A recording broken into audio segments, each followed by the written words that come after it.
Life Lessons from Aging in America. As the years pile on, I find myself speaking less and listening more. The most profound lessons in life are often the ones whispered in quiet moments, not shouted from rooftops. Growing older in America, amid its hustle and heart, brings revelations that hit you like a late-night breeze, gentle but impossible to ignore. It's not the gray hairs or the slower mornings that define aging, it's the clarity that comes with it. The understanding that kindness can backfire, that letting go isn't defeat, and that sometimes the people closest to you will never truly see you. If you've ever lain awake wondering why no one warned you, this story is for you. Here are the unspoken truths I've gathered, not from self-help books or TV screens, but from the quiet weight of experience. These lessons won't erase your past, but they might light the way for your next chapter. Part 1. Letting go of what no longer fits. What if the things that once grounded you are now holding you back? In America, we're taught to hold tight, to jobs, homes, even old versions of ourselves. But letting go isn't quitting, it's growing. As we age, we carry baggage, routines that no longer spark joy, relationships that drain more than they give, or identities we've outgrown like an old coat. We cling because they once meant something, but holding on too long turns comfort into chains. Consider the story of Clara, 70, from a small Ohio town.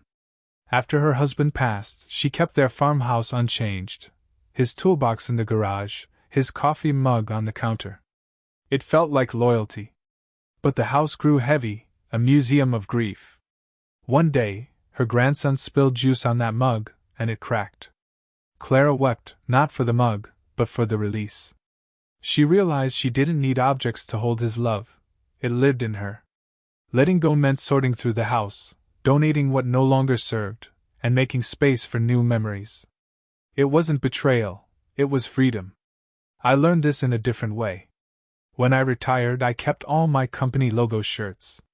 They represented 40 years of dedication, business trips, stressful meetings, and Christmas parties. I thought keeping them was a way to honor my past, to remind me of who I used to be. But every time I saw them, I felt a little burdened. I wasn't that person anymore. Finally, I cleaned out my closet, kept one or two for nostalgia, and donated the rest. That act, simple as it was a powerful statement. I was telling myself that my past is a part of me, but it doesn't define me. Ask yourself, what are you holding on to out of habit? A cluttered home, a faded dream, a grudge? Letting go doesn't erase the past, it makes room for the present. Part 2. The Cost of Overgiving. Kindness is America's currency, generosity is our pride. But giving too much to the wrong people can leave you empty. Many of us, especially as we age, define ourselves by what we do for others, the reliable parent, the steadfast friend. But when giving becomes a one-way street, it's no longer a gift, it's a sacrifice. James, 67, from Atlanta, spent years bailing out his cousin. Money for rent, rides to work, endless late-night calls. Family sticks together, he'd say, even as his savings dwindled and his stress climbed. It wasn't until a hospital visit for chest pain that he saw the truth. He'd been giving his health away. Setting boundaries wasn't selfish, it was survival. He still loved his cousin but learned to say no. His peace returned, and so did his strength. I witnessed this in a different context. A good friend of mine, a woman who was always the first to help, always the one to pay for meals, always the one to listen. She had a difficult life, and she compensated by giving endlessly. But the people around her started to take advantage of her generosity. They would call her only when they needed something, they would cancel plans at the last minute, and they rarely asked about her life. I talked to her about it, and she was so angry. "They're my friends," she said. But I pointed out that friends are not supposed to be just receivers. It took a while, but she eventually understood. She started saying no, and some of her friends left. But the ones who stayed truly cherished her, and those relationships were much deeper. Kindness isn't the problem, misdirecting it is. Protect your heart by choosing who deserves your energy. It's not about closing the door, it's about locking it when necessary. Part 3. They don't see the world like you. America's a melting pot, But that doesn't mean everyone shares your recipe. One of the hardest lessons is realizing not everyone thinks like you. Growing up in a time of rotary phones and handwritten letters, I valued promises and presents. But today, with screens buzzing and attention split, others may not match your loyalty or depth. Expecting them to can break your heart. Lila, 73, from Seattle, planned a family barbecue for months. She marinated ribs, set up the backyard, even hung fairy lights. But her kids canceled last minute: work, soccer practice, life. Lila didn't rage, she sat quietly, hurt by the thought. I'd never do that to them. The truth? They didn't mean to hurt her, they just lived in a faster world. Accepting that freed her from resentment. She started hosting smaller gatherings, inviting those who showed up fully.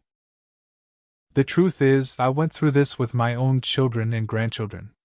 I prepared a Thanksgiving dinner, with all the traditional dishes, expecting to be surrounded by family. But only a few people showed up. The others texted, called, or didn't communicate at all. At first, I was very disappointed. I thought, they don't appreciate what I've done. But then, I talked to a friend of mine, and she said, they love you, but the way they show love has changed. They live in a different world. I took some time to think about it, and I realized she was right. My children and grandchildren may not be physically present, but they still connect with me through social media, through video calls, and through text messages. I learned to accept that love is not always expressed in the way I expect. Your values are your strength, not a contract others must sign. Let go of expecting mirrored hearts, and you'll find peace in loving them anyway. Part 4. You can't change the unwilling. Some people will never admit they're wrong, and no amount of effort will change them. In America's can-do spirit, we often believe we can fix anything: a relationship, a family feud, a broken trust. But you can't mend someone who doesn't see the cracks.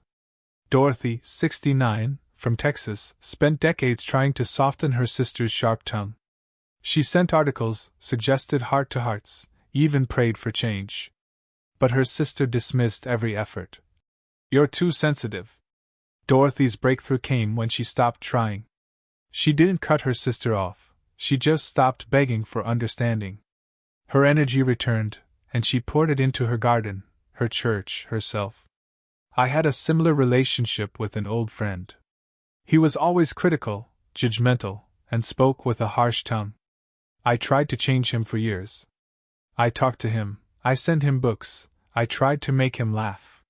But nothing changed. Finally, I realized that he didn't want to change.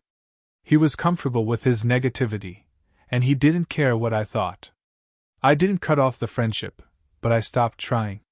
I accepted him for who he was, and I set boundaries. I stopped spending time with him when he started to be negative, and I stopped trying to fix him. It made our relationship so much better. You can't force clarity on the blind. Save your strength for those who meet you halfway and for the life you're still building. Part 5. Freedom in not caring. In a country obsessed with likes, follows, and appearances, the greatest gift of aging is letting go of others' opinions. True freedom comes when you stop chasing approval and start chasing peace. Whether it's neighbors judging your lawn or family questioning your choices, their voices matter less than your own. Sam, 71, from Chicago, always wanted to play the guitar. But he feared looking foolish at his age. At a community center open mic, he finally strummed a shaky chord. No one laughed, they clapped. A young woman said, "You're my hero." Sam realized he'd been his own jailer. He didn't need permission to live loudly. I witnessed a friend of mine, a 65-year-old woman, start taking dance lessons. She had always wanted to do it, but she was too embarrassed. She thought everyone would laugh at her, that she would look ridiculous. But she joined a dance class, and she was so surprised that everyone was so supportive. She fell in love with it, and she became a great dancer. She told me, "I wasted so many years worrying about what other people thought. Now I just want to live my life." Freedom isn't just time, it's courage. Wear what you love, sing off-key, dance at the grocery store. You've earned the right to be unapologetically you. Part 6: Small Acts, Big Impact. In America's go big or go home culture, we overlook the power of small. A clean shirt, a quick walk, a glass of water, these aren't trivial, they're acts of self-respect. Aging teaches you that grandeur isn't in the spotlight, it's in the quiet choices that keep you whole. Maria, 66, from Miami, stopped dressing up after her partner died. "Who's it for?" she'd ask. Then her niece snapped a photo of her laughing at the beach, hair wild, eyes bright.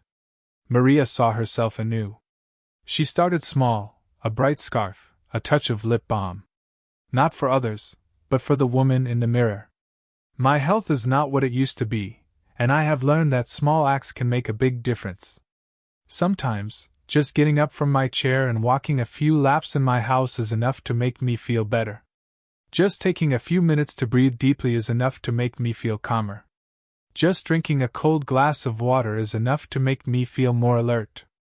I have learned that self-care is not a big event, but a series of small, intentional acts, done every day. Your body, your spirit, they're still listening. Honor them with small, intentional acts.